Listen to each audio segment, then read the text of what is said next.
The research began with exploring the Black Forest sculpture by Fredenthal. We analyzed, divided, and 3D modeled the sculpture to understand the logic behind its geometry. Fredenthal especially has a style that sets his work apart from others exploring the same geometry.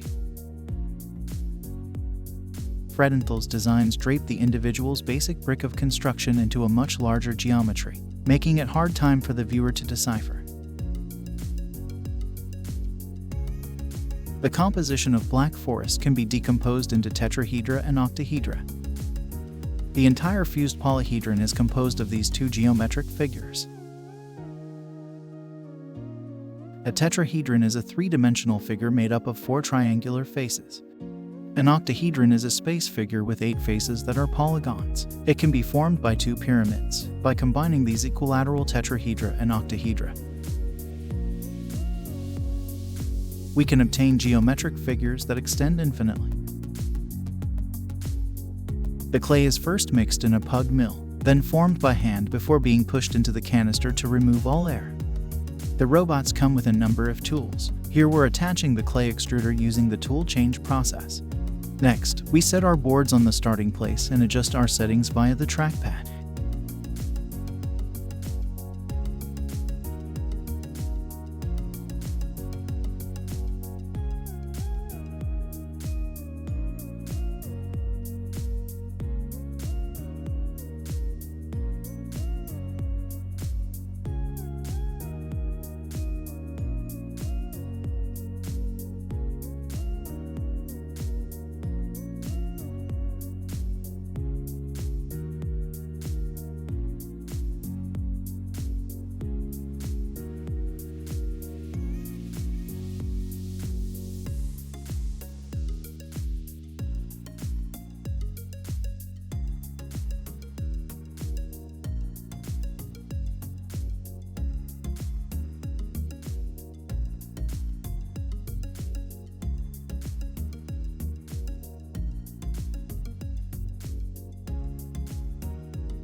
Three times, then placed back in the kiln for another 36 to 48 hours for its glaze firing. Our individual pieces were tested with different glazing colors with results that changed from the painted glaze.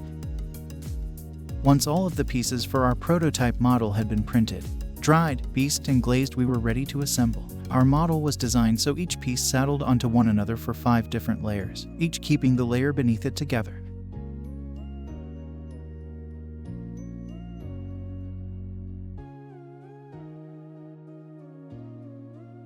Initially, each individual worked with one of Fredenthal's models to test the process. Each piece went through the entire process. Glazing tests were done with multiple shades. The process and material had inherents that needed to be understood. Clay as a material needs almost perfect consistency to reduce errors in printing. A high water content could mean clay greater adhesion between clay pulling the entire geometry apart. At least 2 edges should touch the base to print a stable piece. Given this condition, the pieces had higher chances of toppling while printing bottom up. This was taken care of by increasing the thickness of the bottom layers, which simply increases adhesion and base weight. The strategy was to have thicker, more heavier layers at the bottom, decreasing thickness with each incremental layer. To start with, the first 2 layers are printed at 10 to 15% speed, gradually increasing it to 30%, then up to 60%.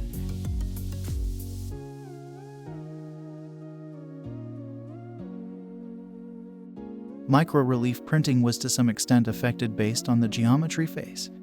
Faces with normal facing downwards had a greater length and fall in the relief pattern because of gravity, while the faces with normals facing upwards had a more regular and controlled pattern. Our aim was to accentuate the spirals in the geometry. The idea to a much larger scale with greater complexity and a variety of materials. The courtyard design is derived from the infinite grid system of Robinson-Fredenthal polyhedron. The infinitely growing geometric shapes form a special figure, blurring the original unit and forming a spatial forest that people can travel through, that is, the Robinson-Fredenthal labyrinth. The ground is a positive geometric form, and the sunk